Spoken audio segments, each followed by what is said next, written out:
Donc je cumulais ces 3 jobs. Pourquoi ? Parce que j'avais besoin de payer le loyer de ma mère et de mon frère, de mon jeune frère, et aussi de remplir le frigo. Chez Free, on a eu une ascension aussi incroyable. On m'a pas mis en position de me dire que potentiellement je pouvais prendre un congé maternité. C'est aussi une réalité du job. Mais il faut quand même avoir un projet à la base, il faut quand même avoir une envie, il faut quand même avoir une détermination. Bienvenue dans l'ascenseur.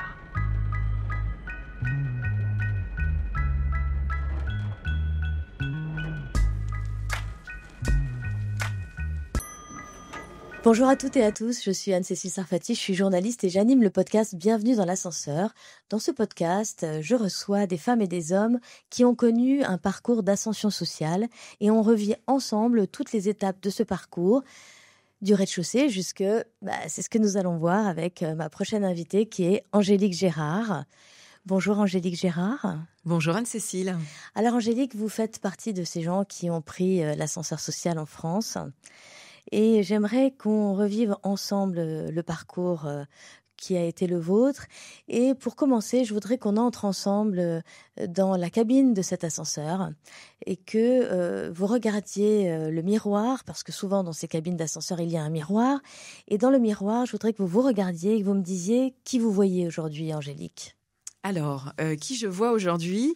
Je vois une femme qui fête une dizaine. Je vais avoir 50 ans cette année. Je trouve que c'est un bel âge. J'ai aimé avoir 40 ans, mais je trouve que 50, c'est sympa aussi. Et quand je regarde dans le miroir, je vois une entrepreneure engagée, une maman de 3 enfants, une amoureuse de son époux. Je vois aussi, ou j'entends du moins peut-être, j'entends un petit bruit. Et quand je regarde derrière ce miroir, je vois aussi la pile des livres qui me rappelle que j'ai pris la plume en fait pour transmettre ce voyage et pour parler aussi de cet ascenseur social. Alors on garde la métaphore de l'ascenseur. Avant de monter, on est au rez-de-chaussée. J'aimerais que vous me disiez quel est votre rez-de-chaussée. D'où partez-vous dans la vie, Angélique ? Alors, je suis née à Melun.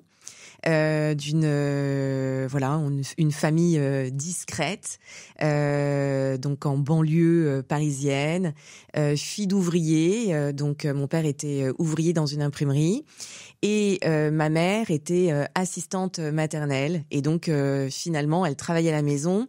Et j'ai toujours dit, elle a élevé, puisqu'entre 0 et 3 ans, elle avait des enfants qui passaient, elle a élevé 48 enfants. Donc j'ai toujours été au contact, en fait, d'enfants d'univers assez variés, de cultures assez variées.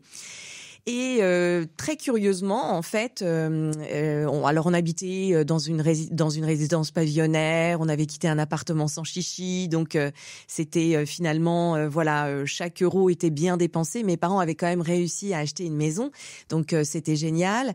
Et finalement, mon parcours de vie que j'ai analysé beaucoup plus tard, je me suis rendu compte que ma mère, en fait, s'était sacrifiée pour nous élever dans ce pavillon. Parce qu'on avait un père extrêmement autoritaire et on s'était pas rendu compte en fait que ma mère vivait dans une prison, donc une forme de pression psychologique très forte.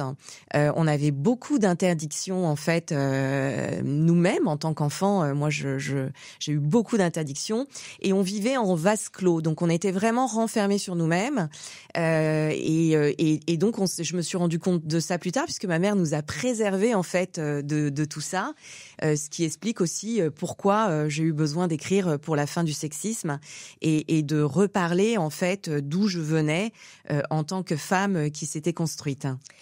Alors, à l'école, quel genre d'élève étiez-vous ? Est-ce que vous aviez déjà des rêves pour plus tard, des rêves de vous élever dans la vie ?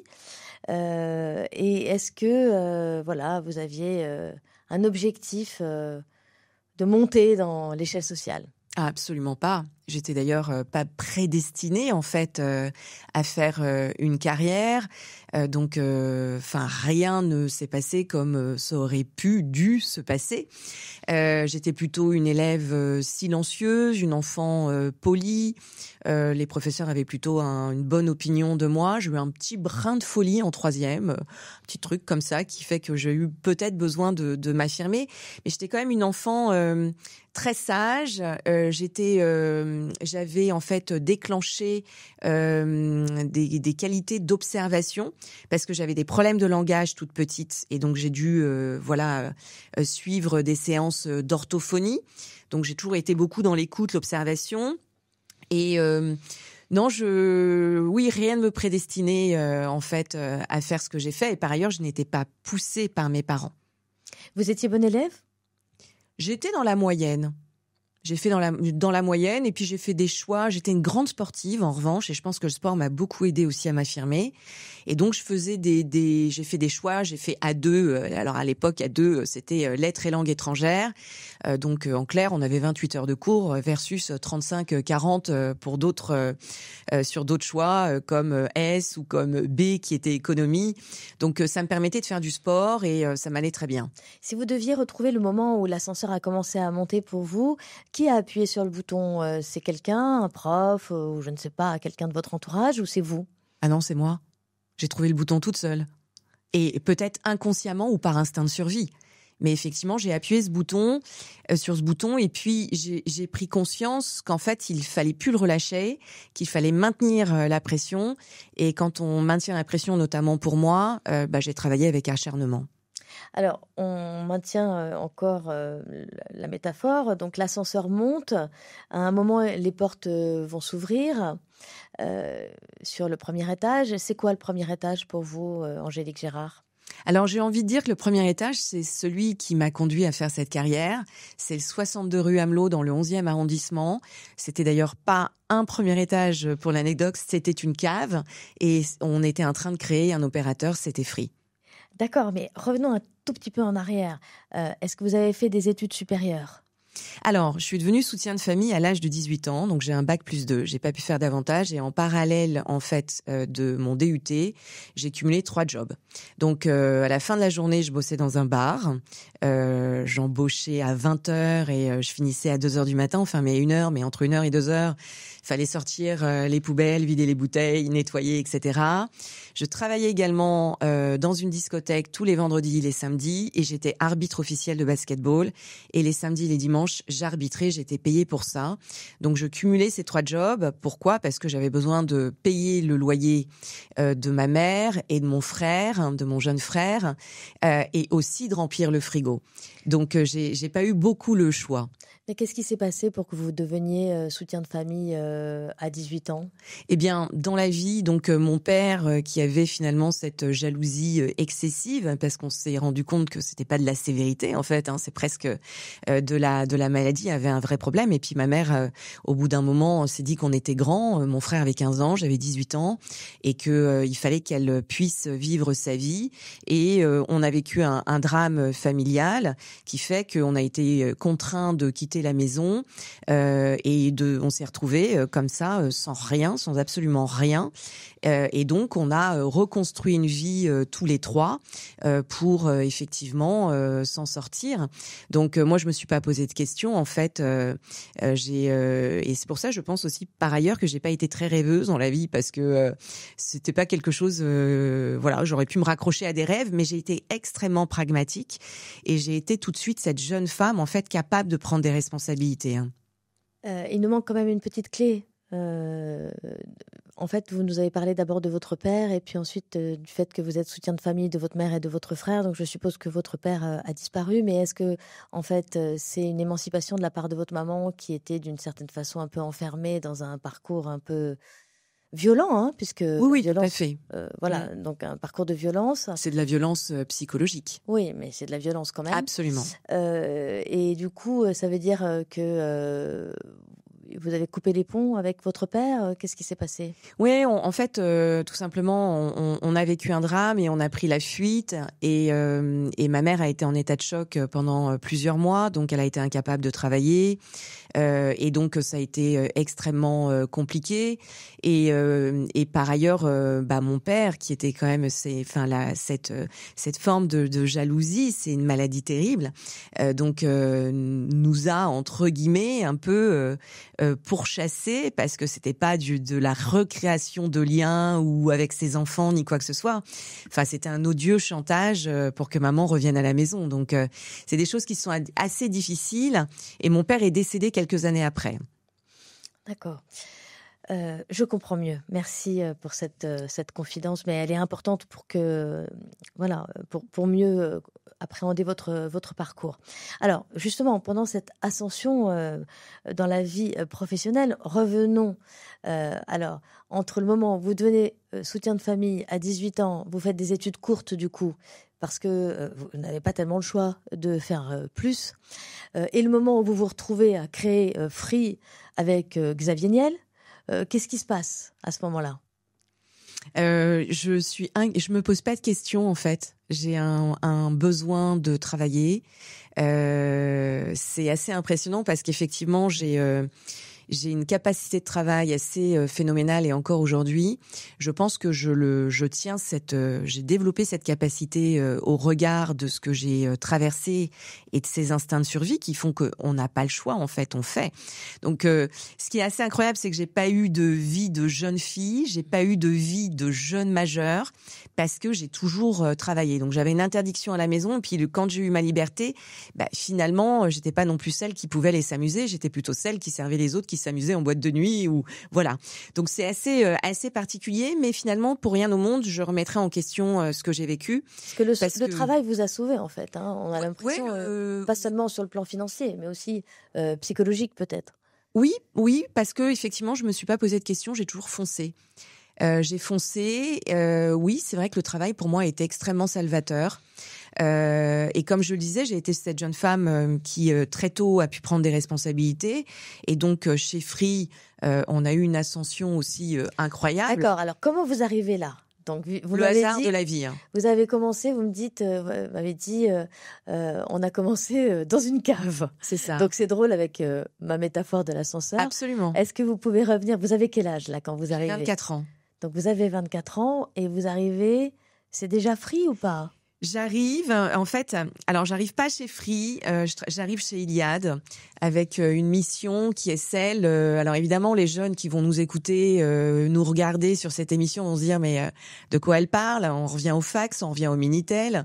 Et donc à l'époque Xavier Niel avait inventé le 3617 à nu, donc la recherche inversée d'un numéro de téléphone sur le Minitel. Parce que pour tous les jeunes qui nous écoutent, il y a quand même 22, 23, enfin 25, 26 ans, les numéros de téléphone commençaient à s'afficher sur les écrans digitaux à la maison quand on avait la chance d'avoir un téléphone un peu moderne. Sinon, on avait le vieux truc avec le cordon qui s'enroulait, le S63. Et donc, quand les numéros apparaissaient, les gens se disaient mais qui m'appelle? Et Xavier avait dit super, moi je vais, les gens vont taper le numéro qui les a appelés sur Minitel et je vais leur dire c'est Monsieur Dupont à telle adresse. Et donc moi j'ai été recrutée pour créer le pendant du Minitel, mais par téléphone, et de créer une plateforme. À l'époque, c'était de créer une plateforme européenne du renseignement téléphonique. Donc c'était très ambitieux. Puis ça s'est pas du tout passé en fait comme prévu. J'avais dû arrêter mon activité le soir dans le bar parce que je travaillais H24. J'avais conservé la discothèque et les arbitrages. Donc en fait, je dormais 2-3 heures par nuit. J'ai d'ailleurs gardé le rythme comme ça pendant des années, ce qui était pas très bien. Et finalement, de prendre mon téléphone au bout de 9 mois et d'appeler Xavier Niel que je ne connaissais pas et de lui dire voilà, il avait 15 salariés, j'en faisais partie, et je lui dis je suis à telle adresse, on s'est jamais vu, on se connaît pas, j'ai fait ça en tant de temps, il devait se passer ça s'est pas passé, moi j'ai besoin de gagner ma vie, je comprends bien que je vais pas la gagner chez vous, et donc je vous laisse 3 à 4 semaines pour trouver quelqu'un pour me remplacer, j'ai besoin de travailler. Et donc Monsieur Niel, à l'époque, me dit mais très bien, je passe vous voir. Effectivement, dans la demi-journée, il était là. Et puis rue Amelot, à quelques mètres plus loin de là où j'avais mon local et j'avais créé cette plateforme de renseignement téléphonique, Free était en train de se créer. Et il y avait des ingénieurs en stage, Rani Assaf, Antoine Vavasseur, cofondateur également de Free, et ils étaient en train de créer Free. Et ça, c'est fabuleux. Et il y avait des gens qui avaient été recrutés pour la hotline, et Xavier m'a dit, voilà, nous, ça, le support, ce que vous avez fait de l'autre côté, c'est très bien. Refaites-moi la même chose ici, parce que ça, c'est pas notre métier, on sait pas parler à ces gens-là, donc reprenez-les. Et ça a démarré comme ça. D'accord. Donc en fait, c'est une rencontre quand même déterminante dans votre parcours, Xavier Niel. Bah évidemment. Et puis c'est quelqu'un de très emblématique, d'extrêmement visionnaire. Et est-ce que vous estimez que vous lui devez quelque chose, qu'il vous a soutenu, encouragé, promu, enfin bref, est-ce que vous estimez que dans votre parcours, c'est vraiment la rencontre qui fait que vous êtes celle que vous êtes aujourd'hui ? C'est une rencontre absolument incroyable, mais pour le coup, je ne crois pas lui devoir quoi que ce soit, parce que j'ai travaillé H24. J'ai quand même pas pris de congé pendant des années. Si je partais une semaine, je vérifiais qu'il y avait un Wi-Fi sur place et je bossais 5-6 heures par jour. J'étais 7 jours sur 7 au boulot. Je partais à 2 heures du matin. Je me relevais à 6 heures. Je faisais mon petit footing et je repartais au bureau à 7h30. Donc, j'ai quand même énormément travaillé. Après, j'ai quelqu'un d'incroyable qui m'a fait confiance, qui m'a donné le carnet de chèques, qui m'a donné les clés et qui a attendu qu'il y ait du résultat. Et est-ce qu'il y a eu d'autres rencontres dans votre vie professionnelle qui ont été aussi importantes ? Non, je crois pas. D'accord. Alors, après ce premier étage, ou en tout cas, oui, c'est le premier étage, on va dire, au moment où on vous donne les clés, là, Xavier Niel vous dit « vas-y ». Vous poursuivez votre ascension professionnelle, sociale et tout ce que vous voulez. Est-ce que vous avez connu des pannes d'ascenseur, le sentiment d'être coincé entre 2 étages ? Évidemment, plein de fois. Plein de fois, l'ascenseur s'est bloqué et je me suis dit « oups, qu'est-ce qui se passe ?» Racontez-moi. Bah, il y a plein de situations dans le monde professionnel, le plafond de verre renforcé, les inégalités, le sexisme bien planqué, qui font que effectivement l'ascenseur se coince. Et puis ce truc féroce qui nous prend aux tripes et un peu partout, qu'est le sentiment d'imposture. Quand on est fille d'ouvrier. Alors ça, c'est quelque chose qui vient de vous-même. Donc oui, c'est plutôt les obstacles qui viennent de vous-même. On va en parler un petit peu plus tard. Là, ce que j'aimerais, c'est plutôt est-ce qu'il y a eu en fait des obstacles qui viennent des autres ? Est-ce que des gens ont essayé de vous bloquer l'ascenseur ? Bien sûr, il y a des gens qui ont bloqué l'ascenseur, mais c'est quand Racontez-moi. Quand on vit le sentiment d'imposture, c'est aussi parfois par l'attitude Bien sûr. des autres, Bien sûr. qui fait que du coup on ne se sent pas à sa place. Et donc on se pose la question de savoir si on est bien à sa place. Moi, ça m'a obligée à reprendre des études, d'aller chercher une légitimité, alors que je l'avais. Donc, parce qu'effectivement, ça nous met extrêmement mal à l'aise, mais bien sûr. Par exemple, donnez-moi quelques anecdotes, racontez-moi quelques moments où finalement vous vous êtes rendu compte que il allait falloir construire encore plus votre légitimité par les études, justement. Oui, alors je me souviens d'une réunion ministérielle sur laquelle j'étais envoyée. On m'envoyait toujours sur les trucs un peu compliqués. Xavier me disait, vous êtes une femme, donc ça passera bien. Vous allez dire des choses un peu dures. Mais voilà, ça passe toujours mieux de la bouche d'une femme. Ok, très bien. Et puis si ça se passe pas mal, vous claquez la porte de la table ronde ministérielle. Hein, c'est juste une grande table à Bercy. On est 60 autour. Et puis là, vous avez la grande blonde de 27 ans qui débarque à Bercy, au milieu d'une 50aine de mecs, tous habillés pareil, parce que c'est quand même un truc assez dingue. Hein, c'est la petite cravate noire, la chemise blanche, le costard noir. Vous débarquez là-dedans, donc déjà, vous n'êtes pas très bien avant de rentrer dans la salle, parce que tout le monde vous dévisage. On se demande si vous avez oublié le plateau de café. On vous regarde de la tête aux pieds. C'est très malaisant quand on est une jeune femme. Et donc, vous rentrez dans la salle, on se dit, mais mince. Et elle s'assoit en plus à table, mais elle couche avec qui ? Et donc, c'est juste odieux. Et ça, moi, ça m'a beaucoup marqué. J'ai mis beaucoup de temps, en fait, à analyser les situations sur un côté positif. Parce que je me suis pris dans la face, j'ai rien à faire là, j'ai rien à faire au milieu de ces énarques, ces X.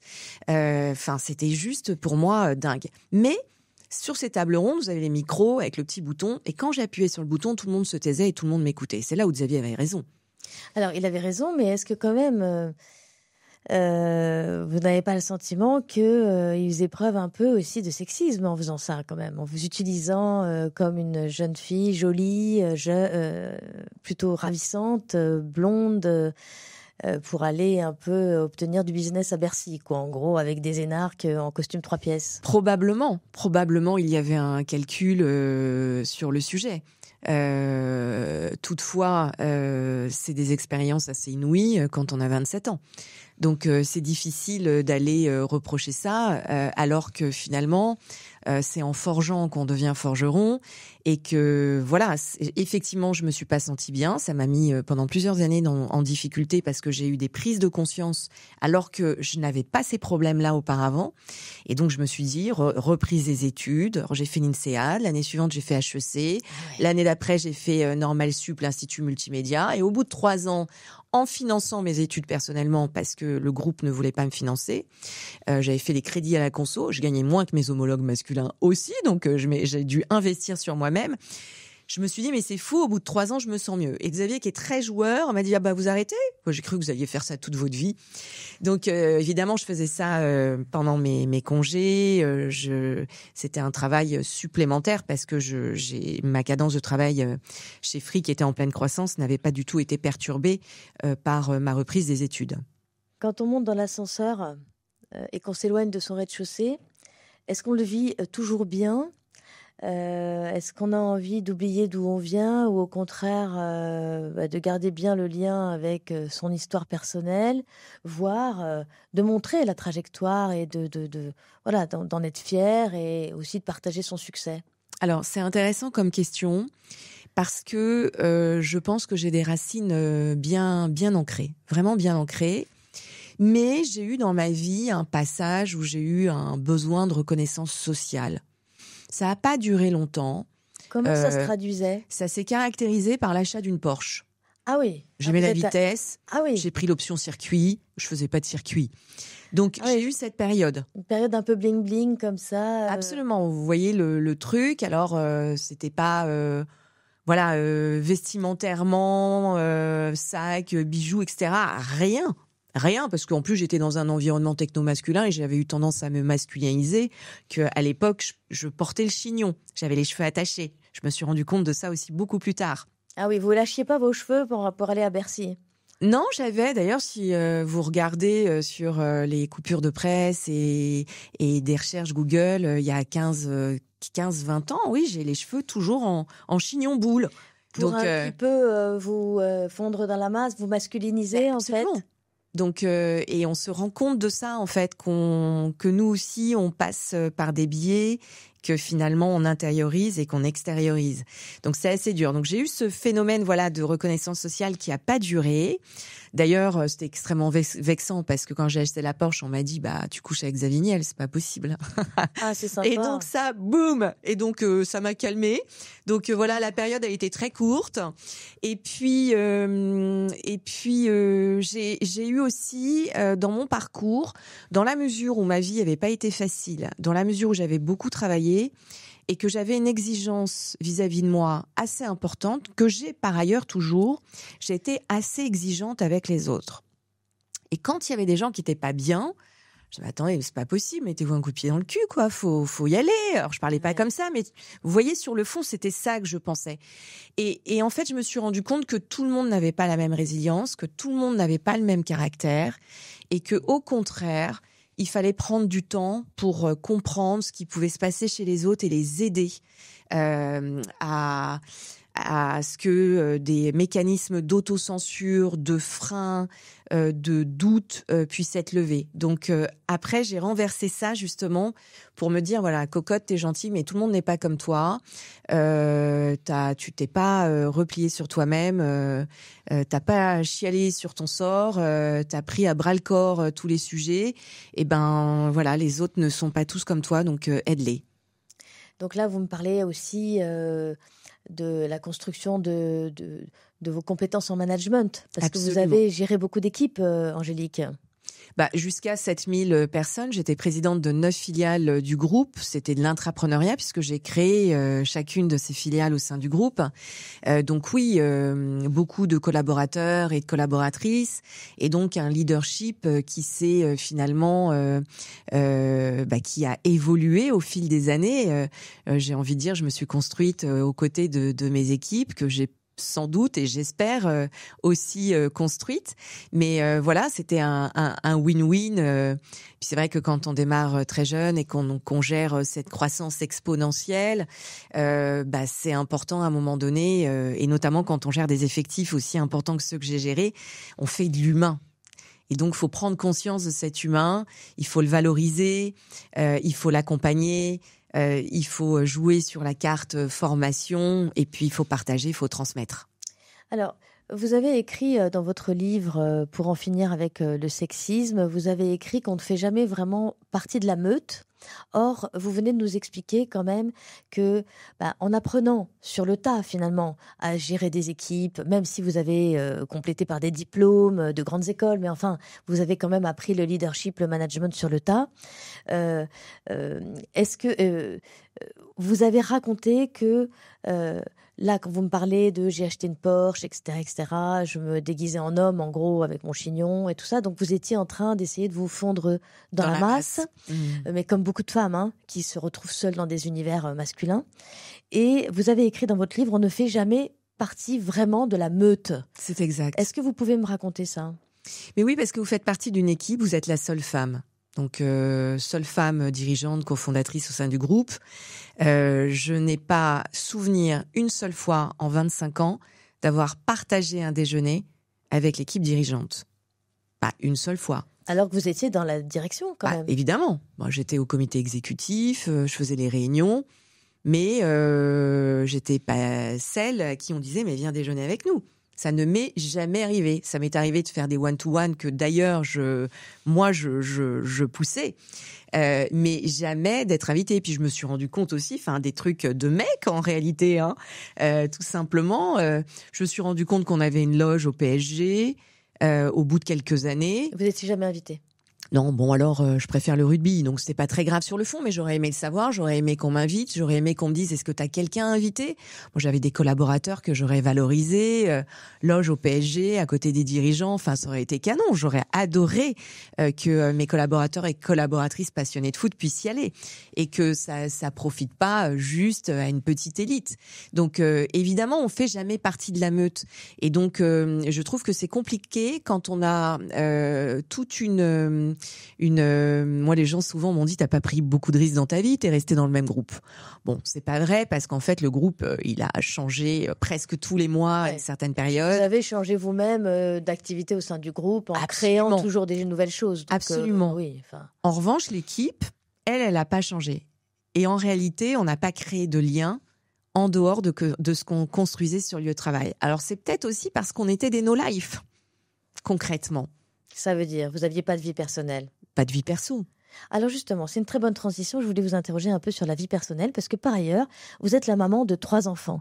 Donc quand est-ce que vous avez réussi, dans la construction de votre vie personnelle, à caser, puisque vous dites que vous étiez no-life, cette partie de votre vie ? C'est une histoire incroyable parce que je tombe sur un garçon qui s'appelle Benjamin, à 36 ans. 36. Et puis, démarrage d'un petit flirt à l'ancienne, c'était trop mignon. Et il avait compris en fait que j'étais no life. Il avait compris que je lui plaisais beaucoup.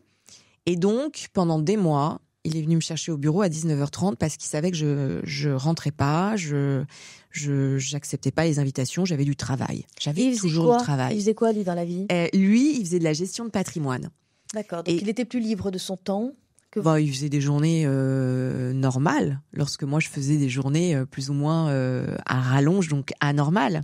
C'est pas une question d'organisation, c'est que vous gérez, vous êtes épanoui dans ce que vous faites. Moi, j'ai jamais été sous contrainte réellement, si ce n'est dans le démarrage de ma vie de jeune majeure. Mais chez Free, j'ai toujours travaillé avec passion, détermination.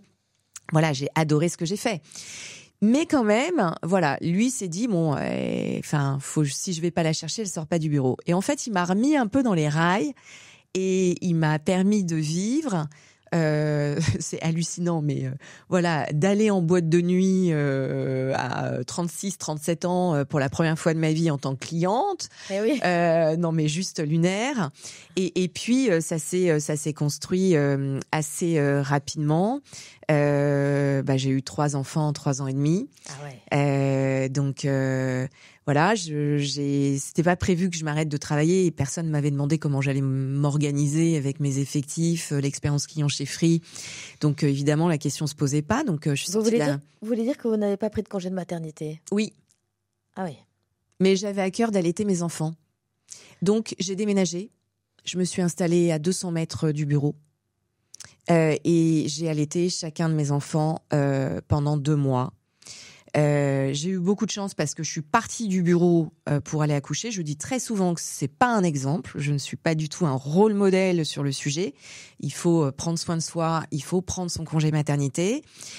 Mais voilà, moi, ça s'est pas posé. Votre vie ne le permettait pas. Votre vie professionnelle de l'époque ne le permettait pas vraiment. Oui, et puis, on m'a pas mis en position de me dire que potentiellement je pouvais prendre un congé maternité. C'est aussi une réalité du job. On aurait pu me dire comment tu t'organises, qu'est-ce que tu fais. Non, on avait tendance plutôt à dire, elle vient d'accoucher, mais elle va vous répondre dans 48 heures. J'étais en copie, donc je voyais les mails passer. Donc je savais de toute façon que j'avais pas le choix. Et donc voilà, j'ai organisé ma vie professionnelle. Notamment avec un sens de l'organisation très précis, très rigoureux. Mes réunions étaient planifiées en fonction des allaitements des enfants. J'ai eu une chance extraordinaire parce qu'on est beaucoup jugés aussi, nous les femmes, et notamment par les femmes quand on est enceinte et qu'on bosse. Donc le nombre de fois où on m'a dit vous êtes inconsciente, vous allez faire un tout petit bébé, il va être malade. Lunaire aussi, donc faut le dire. Vous devriez prendre votre congé maternité. Vous parlez, les petits bébés, ils faisaient juste plus de 4 kilos à la naissance. Les 3. Donc c'était des bons trucs j'arrivais à la maison après une réunion, ils dormaient. J'attendais qu'ils se réveillent, la couche, le sein, l'euro, la couche, boum, je vais recoucher. Et j'ai fait ça. Donc, évidemment, j'ai le sentiment et mon époux par ailleurs aussi. On a vécu les plus belles années de notre vie. Et puis j'avais plein d'idées. J'étais dopée par les hormones. Peut-être que lui partageait un peu les choses avec. Quand même, peut-être qu'il vous soutenait aussi dans la parentalité. Il était acteur. Alors, c'est important, effectivement, comme point. C'est-à-dire que j'estime avoir eu des grossesses fusionnelles avec mon époux. Et ça, c'est rare. Et donc, on se sent en sécurité, réconforté. On partage ça à 2. Il a toujours été là pour tous les rendez-vous. Il massait le ventre tous les soirs, il parlait à ses bébés. Enfin, exceptionnel. On se battait pour changer les couches. Enfin, pas un sujet du tout. Lorsque je partais, notamment avec Capucine, notre aînée, qui avait à peine quelques semaines dans le landau pour aller au bureau, parce que je bossais les samedis et le dimanche au bureau, et là, du coup, vu que j'avais personne, toutes mes équipes étaient chez elle, et bien heureusement, je pouvais bosser, j'étais tranquille. Donc là, ça râlait un peu à la maison, et à juste titre. Oui, quand même à juste titre.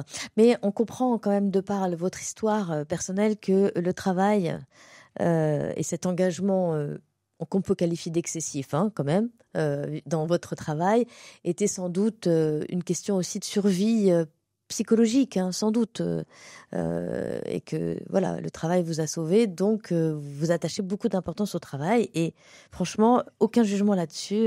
Alors c'est très vrai, et par ailleurs j'ai conservé ça encore aujourd'hui. Parce qu'il n'y a pas un week-end où je ne bosse pas. Non, mais il y a des gens pour qui le travail est quelque chose d'existentiel. Mais j'ai ma gestion des priorités et j'arrive à bien gérer. Mais j'ai aussi un côté un peu on-off. Donc en amitié, en tout. Alors, justement, on a parlé de la vie personnelle et de vos enfants. Et donc, est-ce que vos enfants, maintenant, l'aîné a une dizaine d'années, c'est ça? 13 ans. 13 ans. 13, donc, 12 et voilà. 10. Donc, vous avez quand même une expérience de de l'éducation. Et est-ce que votre parcours, le fait d'être parti quand même de beaucoup plus bas que là où vous êtes aujourd'hui, et donc le fait d'éduquer vos enfants dans un contexte socio-culturel plus favorisé, est-ce que ça joue le fait, vous, de ne pas avoir eu la même histoire? Est-ce que ça vous inquiète? Est-ce qu'au contraire, vous êtes contente? Comment vous vivez ça? Alors, ils sont très conscients, parce que mon mari est fils d'agriculteur. Et donc, voilà, un terrien, vie pas facile non plus. Voilà, des gens qui se lèvent très tôt, qui souffrent par ailleurs pour s'en sortir. Et donc, on leur dit très souvent, voilà, qu'ils ont de la chance. On leur dit qu'il faut savoir apprécier, que la gratitude, c'est quelque chose d'important. Que le confort, c'est un privilège, c'est pas un acquis, que dans la vie, il faut se battre. Et en fait, on leur donne le goût du travail, la valeur de l'effort. Donc, par exemple, Capucine qui a 13 ans, ça fait 1 an et demi qu'elle fait du pet-sitting tous les week-ends. Et Gabin, qui a 12 ans, eh bien, il tond des pelouses le samedi, le dimanche. Il est très heureux en ce moment parce que ça pousse. Donc, il a pas mal de travail. Et donc, on leur apprend cette valeur de l'effort. On leur apprend à mettre 70% de ce qu'ils gagnent sur un petit livret et de garder 30% pour s'amuser. Ouais, on est très dans cette logique-là. Et de se dire, 1 euro, c'est 1 euro qui doit être bien dépensé. Vous devez penser à la suite. C'est une forme d'éducation. C'est globalement les 70%, c'est pas le sujet. On les a pour eux. On a cette chance. Mais on les éduque comme ça, en fait. Alors, est-ce que cette éducation est liée au fait que vous avez peur qu'ils pourraient redescendre? Non, je ne nourris pas de peur ou de crainte pour eux. En fait, je les accompagne. J'entends souvent des parents qui ont des projets incroyables pour leurs enfants. Moi, j'ai pas de projet pour mes enfants. Je souhaite juste les accompagner sur leurs projets et leurs ambitions. Donc, j'ai une fille qui est déterminée. Elle a un plan de route. Elle fait son plan de carrière. Donc, est-ce qu'elle réussira pas? On ne sait pas. Mais on sera là à chaque moment. Et les garçons se cherchent encore un petit peu. Mais non, je ne nourris pas ça pas de peur. Non, au contraire. J'essaye de les mettre plutôt dans la confiance. On discute beaucoup à la maison. On parle. C'est même d'ailleurs parfois un peu énormément de sujets. Donc, parfois, faut arriver à cadrer les prises de parole des uns et des autres. Donc, c'est assez marrant. Je fais des G5, en fait. Vous avez pris l'ascenseur social, mais beaucoup d'autres, on le sait bien, n'ont jamais cette possibilité. Compte tenu du parcours qui est le vôtre, de votre expérience, qu'est-ce qu'il faudrait changer en France pour qu'un parcours comme le vôtre soit plus banal? C'est une super question. Je pense que l'ascenseur doit pas être un privilège, que l'ascenseur doit pas être privatisé. Et on tombe encore beaucoup face à cela. Qu'est-ce que vous voulez dire? Mais on voit en fait que tout se fait par réseau aujourd'hui en France, que quand on n'a pas de réseau, on n'y arrive pas, que on rame. Alors je dis pas qu'on n'y arrive pas parce que certains y arrivent, qu'on rame, que c'est dur, qu'il y a des inégalités persistantes sur le territoire national. Qu'on n'est pas, on n'est pas tous égaux en réalité. Donc moi je me lève tous les matins aussi pour ça aujourd'hui parce que j'ai créé Women in STEM Europe et j'aimerais. Alors, on va en parler. On va en parler. Voilà, mais j'aimerais, je pense que l'ascenseur, faudrait que ce soit un service public. Hein. Donc il faudrait plus de politique publique pour favoriser l'ascenseur social? Peut-être assez différemment de ce qu'on pratique aujourd'hui. Hein. Je pense qu'on devrait déplacer certains budgets. Parfois, on aide beaucoup trop et même on assiste. Parfois, c'est justifié, parfois, ça l'est moins. Et je pense qu'il faudrait effectivement retravailler tous ces sujets. Il y a un gros sujet sur les jeunes. Et il sera omniprésent, notamment parce que on rentre dans un futur avec l'intelligence artificielle, l'IoT, où il va y avoir un questionnement très important sur l'emploi à horizon 5-10 ans avant qu'on passe cette transition. Hein. Alors justement, on a vu que ça n'a pas toujours été facile pour vous, mais que vous y êtes arrivé. Donc si demain vous avez un jeune autour de vous, un ou plusieurs jeunes, qui souhaiteraient prendre l'ascenseur social, ou bien qui n'en a pas conscience, mais dont vous pensez qu'il en aurait la capacité, qu'est-ce que vous lui donneriez comme conseil? Je lui dirais, n'attends pas l'ascenseur. Si tu le vois, cours, prends-le. Si tu ne le vois pas, parce qu'on ne les voit pas toujours et souvent, mets des baskets, mets des bottes, prends l'escalier, monte en tongs, transpire, parce que ça fait partie parfois du chemin, mais ne laisse pas tomber et monte. Oui, mais c'est très bien. Vous envoyez en fait un message d'énergie et de travail quand même. Mais ce que je voudrais, c'est quelque chose peut-être d'un peu plus pratique, un peu plus concret, parce que il y a des jeunes qui ont même pas conscience qu'ils pourraient prendre l'ascenseur. Par manque d'informations aussi.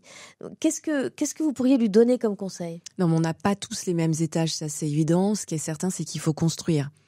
Donc on peut pas toujours compter sur les autres. Moi je le dis parce que c'est comme ça, je me suis construite seule. Quand on a effectivement des repères dans son environnement, des gens qui peuvent aider, il faut effectivement les interpeller. Mais il faut quand même avoir un projet à la base, il faut quand même avoir une envie, il faut quand même avoir une détermination. Donc c'est de se poser déjà les questions de ce qu'on veut faire. Donc, quand on sait ce qu'on veut faire et qu'on a des difficultés à y arriver, eh bien, on regarde autour de soi qui on peut interpeller. Ça peut être un frère, un oncle, une tante, un voisin qu'on a croisé quelques fois, mais dont on sait qu'il travaille à tel endroit et ça correspond un peu à la trajectoire qu'on s'est fixée. Enfin, faut. Mais Angélique, vous-même, vous aviez pas l'idée de ce que vous êtes devenue. Donc vous êtes parti dans la vie, vous avez fait une filière courte au départ, etc., etc. Donc, en fait, moi, je voudrais que vous donniez un conseil à une jeune femme qui est dans votre situation il y a, quand vous aviez 18 ans et que vous étiez vraiment dans la difficulté, voire même avant, parce que les orientations, tout ça, ça se fait peut-être avant. Donc, qu'est-ce que vous lui donneriez comme conseil là? Elle n'a même pas l'idée, cette personne, cette jeune ou ce jeune, n'a même pas l'idée de ce qu'il pourrait faire plus tard. Mais comment vous pourriez traduire, vous êtes une sportive, l'énergie que vous avez déployée pour vous, comment vous pouvez la transmettre? Je pense, encore une fois, qu'un jeune qui a pas les idées, qui n'y pense pas, alors soit effectivement il rencontre quelqu'un qui lui pose les bonnes questions et ça lui permet de réfléchir, mais je reviens à ce point, de dire il faut arriver à savoir ce qu'on a envie de faire de sa vie. Donc et derrière d'aller activer des leviers ou tout simplement d'aller mettre des coups de pied dans des portes. Moi, dans le cadre de ma vie personnelle avec mon père et ma mère, il y avait une porte, j'ai trouvé la poignée. Je suis devenue stratège aussi jeune parce que ça m'a permis d'avoir des compromis. Mais un jeune qui a pas d'idée, qui sait pas, il faut partir quand même de quelque chose. Il faut partir d'une réflexion, d'une volonté personnelle. Donc c'est quand même important d'avoir ça à la base. Alors, très souvent, je remarque dans ce podcast, les gens qui témoignent ont à cœur de renvoyer l'ascenseur dont ils ont profité finalement, dont ils ont bénéficié. Je sais que c'est votre cas. Est-ce que vous pouvez nous en parler? Moi, je pense que monter sans prendre la main, prendre cet ascenseur sans prendre la main, c'est redescendre tout seul. Et donc pour moi c'est super important. J'ai souvent j'employais, je disais j'ai une chance inouïe d'avoir fait tout ce que j'ai fait. J'ai beaucoup travaillé. On dit très souvent c'est 90% de travail, 10% de talent. Donc faut bosser, ça c'est certain. Après faut pas forcément bosser comme je l'ai fait, mais faut quand même en vouloir. Je pense que c'est important de transmettre. Moi j'estime avoir reçu, finalement on l'a compris, bien plus que ce que j'aurais pu espérer dans ma vie. Donc c'est extrêmement important. Donc je suis engagée depuis des années et des années. J'ai été mentor, d'hommes et de femmes. J'ai aidé des assos. Et donc aujourd'hui, j'ai créé Women in STEM Europe, STEM pour sciences, technologies, engineering, mathématiques. Et donc pour mettre en lumière des femmes invisibles, brillantes mais invisibles, justement qui peuvent elles aussi tendre la main à des jeunes femmes qui s'interrogent sur ce qu'elles vont faire et comment elles vont le faire. J'ai une étudiante dernièrement, étudiante, elle vient d'avoir son diplôme d'ingénieur, elle rêve de travailler dans la cosmétique. Fait rare dans la cosmétique, on ne recrute que des ingénieurs hommes. On est dans une parité inversée, ils ont que des femmes. Donc elle me dit, vous vous rendez compte, moi je suis archi motivée. Je suis sortie majeure de ma promo. On recrute que des mecs en cosmétique aujourd'hui parce qu'il y a trop de femmes. Donc on l'aide sur le sujet, alors qu'on manque d'ingénieurs dans plein de secteurs. Donc c'est aussi les discussions que j'ai avec elle, c'est que c'est peut-être pas le bon secteur tout de suite. J'aimerais l'aider, et si quelqu'un dans la cosmétique nous écoute, n'hésitez pas à me contacter et je vous mettrai en relation avec cette jeune femme que je recommande. Je pense que vous aurez un retour là-dessus. Génial. Alors, est-ce que pour vous, le ciel est la limite ? Ou bien est-ce que votre ascenseur social, ça va bien comme ça ? En gros, c'est quoi le prochain étage pour Angélique Gérard ? Alors pardon Anne-Cécile, mais le ciel n'est-il pas le rez-de-chaussée de l'univers ? Est-ce qu'il n'y a pas des étoiles au-dessus ? Peut-être. Donc non, le ciel n'est pas une limite, absolument pas. On n'a que les limites qu'on se fixe soi-même. Moi, j'en ai pas beaucoup. J'en ai eu pendant des années. Vraiment. Mais non, aujourd'hui, non, je suis assez libre. Je n'ai pas de limite. J'ai beaucoup de défis, en fait. J'ai des défis sportifs, j'ai des défis professionnels, parce que il y a tous mes engagements, et donc j'espère que on va réussir effectivement à faire bouger les lignes de la tech et des sciences en ayant davantage de femmes dans les prochaines années, qu'il y ait plus de femmes qui déposent des brevets, par exemple. Donc non, j'ai pas du tout de limite. J'ai une ambition, des objectifs, des défis, et donc je reste très très attachée à ça. Merci Angélique Gérard pour ce voyage dans votre ascenseur. Merci Anne-Cécile. Bienvenue dans l'ascenseur.